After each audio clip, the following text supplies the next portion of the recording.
Bom dia, boa tarde ou boa noite, conforme seja o horário que estejam me ouvindo.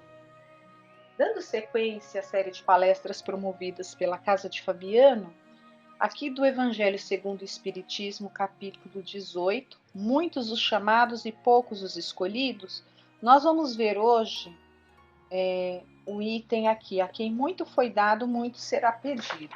Então esse item aqui, ele fala muito particularmente, ele fala muito alto a nós espíritas. Por quê? Porque nós somos aqueles que tivemos ali a oportunidade, né? Estamos aí ouvindo a terceira revelação, né? Então é o Consolador prometido que Jesus falou, né? É a própria doutrina que nós pertencemos. Então, nós somos aqueles a quem o Consolador veio esclarecer todas as coisas e dizer muitas outras mais. E na época, né, que estávamos ali encarnados, naquelas encarnações passadas ali, a gente não teve condição de compreender, né? Agora, já um pouco mais amadurecidos, a gente tem essa possibilidade de compreender todas as coisas, né? De ouvir, compreender todas as coisas. E então, para nós, muito está sendo dado, muito está sendo dado. Isso gera um certo medo, porque a gente sabe, puxa vida, e o que eu estou fazendo com tudo isso que está sendo dado para mim, né? Mas eu creio assim, olha, e pela leitura vai ficar muito fácil da gente compreender que não é motivo de temer, né? Não há motivo para temores o fato de sabermos um pouco mais, né?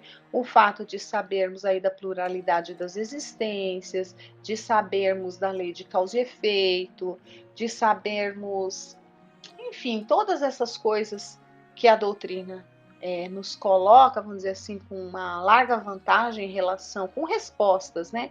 Que às vezes muitas outras religiões não têm. Isso nos coloca numa condição de vantagem, mas isso muito diferente, muito assim, isso não dá para nós, né? O próprio conhecimento que a doutrina nos dá não faz com que a gente ache que isso é um privilégio. Não, não é um privilégio. Isso, na verdade, foi dado como uma ferramenta para que a gente consiga quitar o nosso passado de erros, né? Então, se muito está sendo dado neste momento para nós, não é porque nós somos melhores do que os outros, não. Muito provavelmente é porque somos mais experientes do que os outros, até porque já erramos muito mais do que os outros, né? E por termos errado mais até talvez do que os outros, agora é a hora de agora foi a hora propícia que nós ali deixamos de ser tão rebeldes, aceitamos esses ensinamentos, compreendemos esses ensinamentos que chegaram nesse momento para nós, né? E vamos ter então que colocá-los em prática. Só isso. Reconhece o cristão, né? O verdadeiro cristão e o verdadeiro espírita pelos esforços que faz para se melhorar. Então, o que acontece? Que só o fato da gente ter o conhecimento dessas verdades não nos torna melhores do que ninguém, até porque nós continuamos falhando. Falhando por quê? Pela nossa natureza inferior. E erros que a gente comete, nós sabemos que eles ficam arraigados. É muito difícil. Vamos imaginar num vício mental, num vício físico mesmo, num vício, qualquer vício, né? Um jeito de ser, um jeito de pensar. Mudar é muito difícil, são coisas que são arraigadas. A gente não consegue se desvencilhar muito fácil assim de algumas coisas, né? Então, para um espírito eterno, alguns comportamentos que a gente vem praticando há muitas e muitas e muitas encarnações é algo que é difícil de ser transformado. É algo que fica, vamos dizer, quase que meio que incorporado em nós. E para ser, vamos dizer assim, eliminado, a gente precisa preencher aquele espaço com algo de positivo ali a ser desenvolvido, né? Então, não basta a gente ter o conhecimento, a gente tem que tentar colocar em prática, mas a gente sabe que a prática não é um passe de mágica. Ela é construída devagar e gradualmente, sempre, né? Então a gente vai continuar lendo o Evangelho, vai continuar refletindo sobre essas lições, né? E ainda assim a gente vai perceber que a nossa natureza inferior, ela ainda persiste. Porém, essa luta constante nos coloca realmente numa vantagem de que estamos fazendo um bom uso daquele muito que nos foi dado, desse conhecimento aqui, por exemplo, desse conhecimento que a doutrina espírita nos traz, né? O fato de conhecer não significa que já estamos melhores do que ninguém, nós não estamos melhores que ninguém, estamos absolutamente iguais. Mas o fato de conhecer e tentar praticar, mesmo falhando, nos coloca numa vantagem, nos coloca na condição que deve ser mesmo, que é a de estar lutando para melhorar. E o que é lutar para melhorar? É lutar contra as nossas más tendências, é lutar para tentar fazer tudo aquilo que a gente lê e aprende, né? Lutar, né? Uma luta íntima para não fazer aquilo que a gente sabe que não deve fazer, né? E mais também, pôr em prática não somente conosco, mas com o outro, né? Então, por exemplo, qualquer coisa que nós temos, então quando a gente tem alguma coisa, seja material ou seja no campo da intelectual e moral, a nossa obrigação é repartir, né? Isso é aplicar a lei do amor, já é aplicar a lei do amor, né? Então, se eu tenho um conhecimento, a minha obrigação é tentar passar esse conhecimento. Se eu sei que esse conhecimento é algo que foi bom para mim, eu não tenho que ficar com ele para mim. Eu tenho que tentar passar esse conhecimento para o máximo de pessoas que eu possa, né? Se eu fui agraciada nessa encarnação, se eu fui agraciada com recursos de financeiros, esse dinheiro não é só para mim, para o meu bel prazer, para eu ficar gastando com as minhas futilidades e com as minhas coisas. A gente sabe, não é proibido a gente levar uma vida com conforto e até com algumas, né, regalias, algumas coisas aí que a gente possa ter. O próprio Evangelho fala isso daí, não é problema.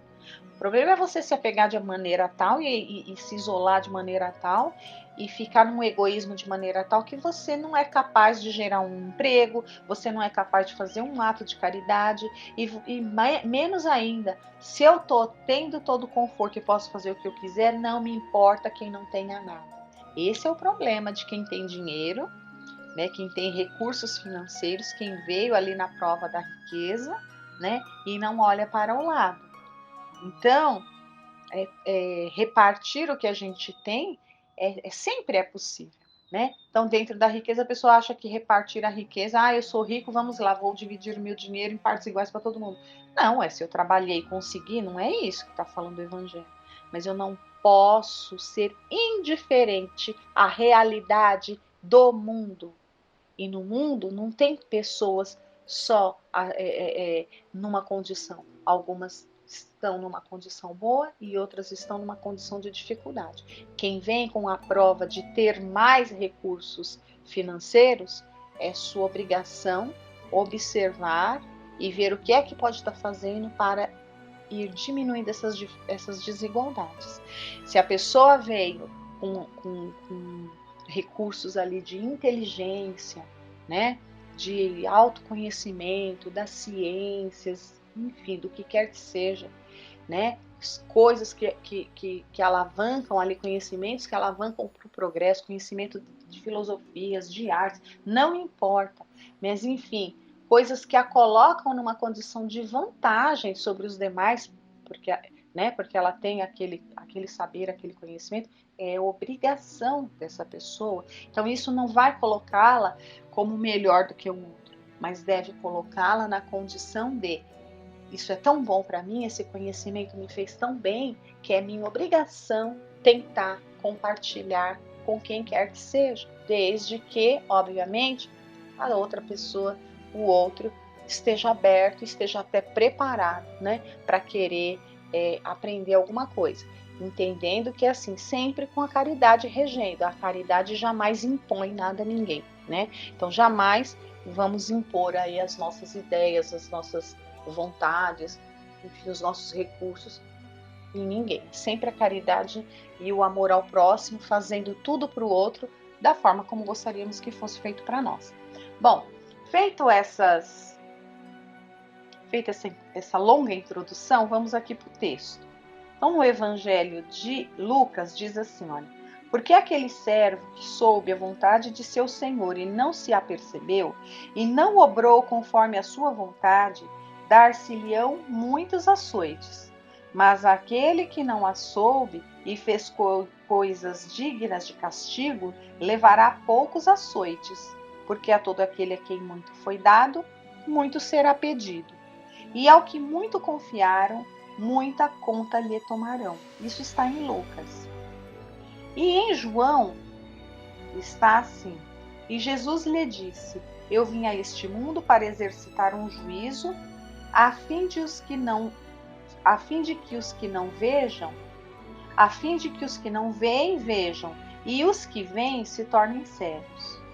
E ouviram alguns dos fariseus que estavam com ele e lhe disseram: logo também nós somos cegos.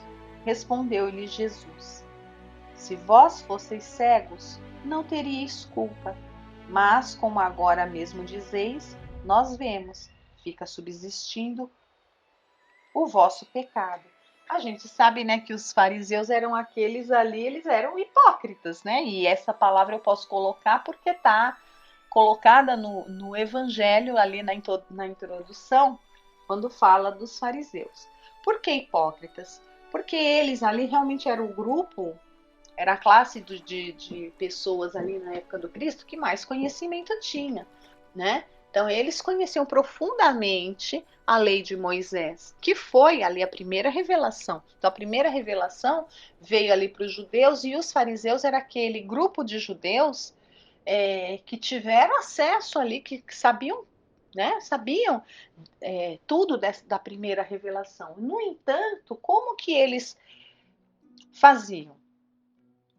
Eles utilizavam desse conhecimento para manipular, para amedrontar, para se colocar em evidência, para se colocar como o único grupo ali melhor que sabia, que conhecia a lei, para se colocarem como os doutores da lei, né?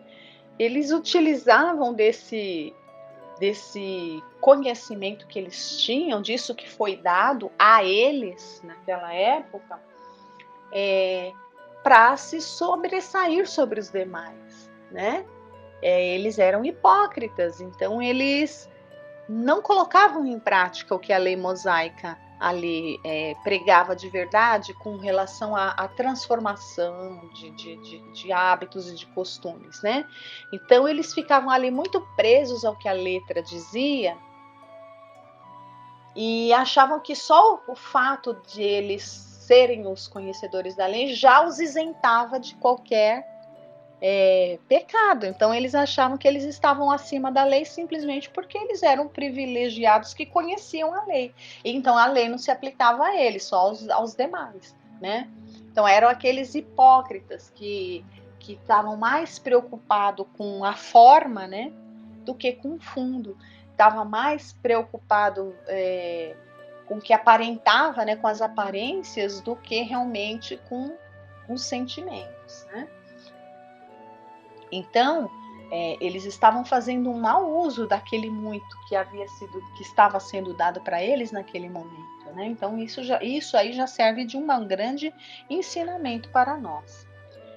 E nós vamos aqui, olha, a luz que o Consolador nos traz, olha, por isso que nós somos aqueles que hoje muito dado para nós, mas também muito será pedido, né? Nós temos que trabalhar. Nós, como espíritas, a gente não pode, a nossa consciência vai nos apontando que a gente tem que fazer alguma coisa em favor do outro, né? A gente precisa trabalhar na obra de Jesus. Não é trabalhar para o centro, não é trabalhar para a casa de Fabiano. Trabalhar no centro, trabalhar na casa de Fabiano é uma oportunidade, é uma ferramenta que a gente tem, mas na verdade nós estamos trabalhando para Jesus. E a gente não pode se negar a trabalhar para Jesus, porque é muito que é dado para nós. A gente precisa se envolver com alguma coisa. Nós precisamos, é necessário, sabe? É necessário a gente se envolver com qualquer coisa que seja. A Casa de Fabiano, o Centro Espírita, nos oferece a oportunidade de se engajar em qualquer coisa, mas mesmo fora, na nossa vida de relação, no nosso trabalho, na sociedade, é nossa obrigação fazer para o outro tudo aquilo que gostaríamos que fosse feito para nós. É nossa obrigação, porque para nós foi dado muito, a gente sabe exatamente que nós vamos colher conforme a gente plante. Então vamos plantar o bem. Então vamos plantar o Evangelho de Jesus. Vamos sair pregando e tal. Não, é nas nossas atitudes, vamos santificar as nossas atitudes, os nossos pensamentos, as nossas palavras. Vamos procurar ser mais tolerante com os outros. Vamos desenvolver um pouco mais de paciência com os outros. Vamos oferecer o que quer que a gente tenha para o outro. Vamos oferecer a nossa melhor palavra para o outro. Vamos oferecer a melhor coisa que a gente tenha para falar do outro. Se a gente não tem coisas boas para falar do outro, então não vamos falar nada. Né? Então tudo isso é dar um pouco mais, já que recebemos tanto. Né? Bom, vamos lá. Estas máximas encontram sobretudo a sua aplicação nos ensinamentos dos Espíritos. Quem quer que conheça os preceitos do Cristo, é seguramente culpado se não os praticar. Mas além de não ser suficientemente difundido o Evangelho que os contém, se não entre as seitas cristãs, mesmo entre estas, quantas pessoas existem que não o leem? E entre as que leem, quantas não o compreendem? É verdade. Então, tem tanta gente que pega lá as escrituras e lê lá a Bíblia, que não é fácil a leitura da Bíblia, gente. Uma linguagem que não é mais a linguagem atual, uma linguagem lá do passado. A forma como nós lemos hoje já passou por tantas e tantas e tantas e tantas ali traduções, revisões, enfim. Ali tem muito do humano lá dentro. Então a gente tem que tentar pegar ali as passagens das falas de Jesus e fazer aquela interpretação. Que aqui, no caso para nós, vem interpretada não é por um homem, mas pelos espíritos superiores. Então aqui não tem erro, não tem como aqui a gente se perder pela letra, né? Para nós não tem essa desculpa de se perder pela letra. Então, por isso que a gente vê muito lá algumas religiões que falam, tá escrito, mas está escrito uma coisa que não foi escrito por Deus, muito menos por Jesus, né? Não foi escrito por Jesus, muito menos por Deus, melhor dizendo. Então, olha só. Assim, olha, todos os letrados ou não, crentes ou descrentes, cristãos ou não cristãos, podem recebê-los, pois os espíritos se comunicam por toda parte, no caso da doutrina espírita. Não foi um homem, não foi Allan Kardec. Allan Kardec percebeu que existiam os espíritos, ou alguma coisa que depois ele descobriu que eram os espíritos, né? E depois disso, ele, num intercâmbio com esses espíritos, ele foi recebendo essas respostas e foi organizando, compilando e deixou aqui pra gente. Foi isso que ele fez. Mas esses ensinamentos todos aqui não partiram dele, partiram dos espíritos, né? Então, olha, aos espíritas, portanto, muito será pedido, porque muito receberam. Mas também aos que souberam aproveitar os ensinamentos, muito lhes será dado. É aqui que a gente tem que se fixar. A gente não precisa ter medo de saber muito. A gente precisa ter disposição de dar mais, porque aí a gente vai ter a certeza que muito nos aguarda também, né? E para a gente encerrar, porque já deu tempo, aqui na Revista Espírita de junho de 1861, tem uma linda mensagem que não vai dar para a gente ler, que ela é um pouquinho longa, de Erasto, né? E Erasto, ele vem falando aqui de muitos os chamados e poucos os escolhidos, né? Que é bem isso mesmo, né? Então, muitos são chamados. Então, até entre nós, os espíritas, conhecimento é para todos nós, muitos, né? Muitos que se dizem espíritas. Mas será que todos os espíritas estão fazendo um bom uso? Todos serão escolhidos? Todos nós que somos espíritas, será? Então, olha, foi feita a pergunta, né, para Erasto. Essa pergunta foi feita provavelmente aqui por Kardec. Se muitos dos chamados ao espiritismo se desviaram, por que sinal conhecer os que estão no bom caminho? Aí Erasto vai responder: reconhecê-los eis pelos princípios da verdadeira caridade que professarem e praticarem, pelo número dos aflitos aos quais levarem consolo, pelo amor ao próximo, pela abnegação, pelo desinteresse pessoal. Enfim, reconhecê-los eis pelo triunfo de seus princípios, pois Deus quer ver a vitória de sua lei. Os que seguem a sua lei são os eleitos, e ele lhes dará a vitória, mas esmagará os que falseiam o espírito dessa lei e dela fazem um pedestal para satisfazer a sua vaidade e a sua ambição, tal qual faziam os fariseus na época de Jesus, né? Então, com essas palavras de Erasto, né, a gente encerra a leitura de hoje. E eu agradeço a todos por estarem aqui me ouvindo. Fiquem todos com Deus.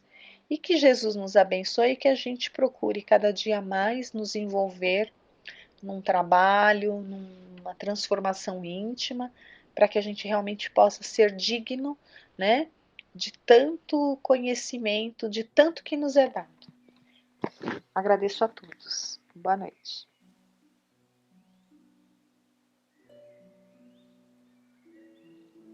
Boa noite a todos. Nós vamos ver hoje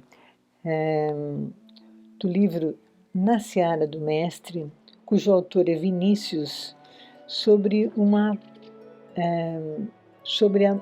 parábola denominada O Mordomo Infiel.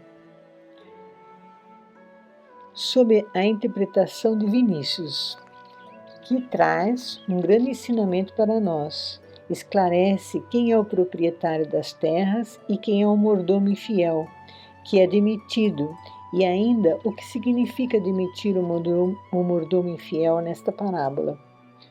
Os esclarecimentos desta parábola dispensa comentários, nos deixa bem claro a interpretação. Então eu vou ler. O mordomo infiel. É admirável a maneira simples e clara com que o mestre da Galileia abordava certos assuntos, tidos até hoje como complexos e difíceis de serem apreendidos e solucionados. Jesus tudo esclarecia em poucas e concisas palavras. Os homens, porém, acham que as medidas propostas pelo instrutor e guia da humanidade acerca de vários problemas sociais são impraticáveis. Mas a grande verdade que cada vez mais e mais se impõe, é que os homens não conseguem resolver seus perturbadores problemas pelos processos e meios que se afastam daqueles indicados e preconizados por Jesus. É escusado tergiversar e contornar os casos. Então, em outras palavras, seria: não é necessário inventar desculpas ou pretextos para contornar certas situações. Continuando a leitura. Os homens hão de chegar à conclusão de que só conseguindo as pegadas daquele que é o caminho da verdadeira vida, lograrão sair dos caos em que se acham. A diferença entre os métodos humanos e aqueles adotados pelo Divino Mestre está em que os homens experimentam procurando acertar, enquanto Jesus vai seguro e certo, ferindo o alvo, sem vacilações nem delongas. Está ainda em que os homens agem influenciados pelo egoísmo, ao passo que o Filho de Deus atua sempre iluminado pelas claridades do amor, visando o bem coletivo. Vamos, pois, meditar a parábola do mordomo infiel. Vejamos como o Senhor a concebeu, segundo o relato de Lucas, no capítulo 16, versículo de 1 a 13. Abre aspas. Havia um homem rico que tinha um administrador, e este lhe foi denunciado como esbanjador dos seus bens. Chamou-o então e lhe disse: Que é isto que ouço dizer de ti? Dá conta da tua administração, pois já não podes mais ser meu administrador. Disse o feitor consigo: Que hei de fazer, já que o meu amo me tira a administração? Não tenho forças para cavar e de mendigar tenho vergonha. Eu sei o que farei, para que, quando despedido do meu emprego, tenha quem me receba em suas casas. Convocando os devedores do seu amo, perguntou ao primeiro: Quanto deves ao meu amo? Respondeu ele: 100 cados de azeite. Disse-lhe então: Toma a tua conta, senta-te depressa e escreve 50. Depois perguntou a outro: Quanto deves tu? Respondeu ele: 100 cados de trigo. Disse-lhe: Toma a tua conta e escreve 80. E o amo, sabendo de tudo, louvou o mordomo infiel por haver procedido sabiamente, porque os filhos do século são mais sábios na sua geração do que os filhos da luz. E eu vos digo: granjeai amigos com as riquezas da iniquidade, para que, quando estas vos faltarem, vos recebam eles nos tabernáculos eternos. Fecha aspas. Então, agora o comentário de Vinícius. Quem é fiel no pouco também será no muito, e quem é infiel no pouco também será no muito. Se, pois, não fostes fiéis nas riquezas iníquas, quem vos confiará as verdadeiras? E se não fostes fiéis no alheio, quem vos dará o que é vosso? Nenhum servo pode servir a 2 senhores, pois há de aborrecer a um e amar a outro, ou há de unir-se a este e desprezar aquele. Não podeis servir a Deus e às riquezas. Em tal importa, em sua literalidade, a parábola do mordomo infiel. Para sermos sintéticos, como é aconselhável que sejamos em crônicas desta natureza, comecemos por interpretar as personagens que figuram neste conto evangélico. Quem é o rico proprietário? Onde a sua propriedade agrícola? Quem é o administrador infiel? Quem são os devedores beneficiados pela astúcia do mordomo demissionário? O proprietário prefigura indubitavelmente aquele que é a causa suprema e soberana, donde procede o universo. Deus. Ele é o Senhor, Criador, plasmador e mantenedor dos seres, dos mundos e dos sóis. Nele vivemos e nos movemos, porque dele somos geração, como disse Paulo de Tarso. A propriedade a que alude a parábola é o planeta que habitamos, a Terra. O mordomo infiel somos nós, é o homem. A nossa infidelidade procede do fato de nos apossarmos dos bens que nos foram confiados para administrar. Somos mordomos dolosos, porque praticamos o delito que juridicamente se denomina apropriação indébita. Deste caráter são todos os haveres que retemos em mãos, considerando-os nossa propriedade. A realidade, no entanto, é que daqui da terra nada é nosso. Não passamos de simples administradores, tanto assim que o dia de prestação de contas chega para todos. É o que na parábola representa a demissão. Todo mordomo infiel será, com a morte, despedido da mordomia, despojando-se então, muito a contragosto, dos bens materiais em cuja posse se achava. O despeito dos homens saberem que é assim, visto como estão vendo todos os dias, os abastados serem privados das suas riquezas, as quais passam a pertencer temporariamente a terceiros. Eles dedicam o melhor de sua inteligência e dos seus esforços na conquista e na retenção dos bens temporais. Iludem-se, deixando-se sugestionar com a ideia de posse. E, nesse delírio, os homens vivem, porfiam e lutam há milênios, sem que se convençam de que tudo neste mundo é precário e instável. Não só as riquezas e fazendas não nos pertencem, como não são igualmente nossos aqueles que estão ligados a nós pelos laços da carne e do sangue. A esposa diz: meu marido. Este, de igual modo, reportando-se à companheira, diz: minha esposa. De fato, porém, não é assim. O estado de viuvez em que ficam homens e mulheres reflete penosamente a grande verdade: daqui nada é nosso. Com que profundo e sagrado apego as mães dizem: meu filho. Eis que esse filho das suas entranhas, carne da sua carne, sangue do seu sangue, é chamado para o além, e a mãe fica sem ele. O próprio corpo com que nos apresentamos, essa vestidura carnal que nos dá a forma sob a qual somos conhecidos, também não nos pertence, pois a qualquer momento podemos ser privados da sua posse. É assim tudo neste meio em que ora vivemos. Nada é nosso, somos meros depositários e usufrutuários por tempo limitado e incerto de tudo que nos vem às mãos, inclusive parentes, amigos, mocidade, saúde, beleza e até mesmo o indumento físico com que nos achamos vestidos. Não obstante, todos nos apegamos às coisas terrenas, como se realmente constituíssem legítima propriedade nossa.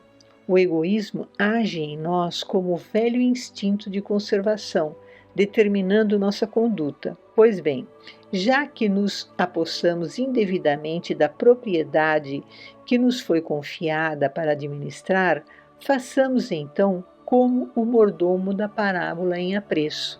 Que fez ele? Conquistou amigos com a riqueza do seu amo. De que maneira? Convocando os devedores daquele e reduzindo as suas dívidas para que, após a demissão do cargo que exercia, pudesse contar com amigos que o favorecessem.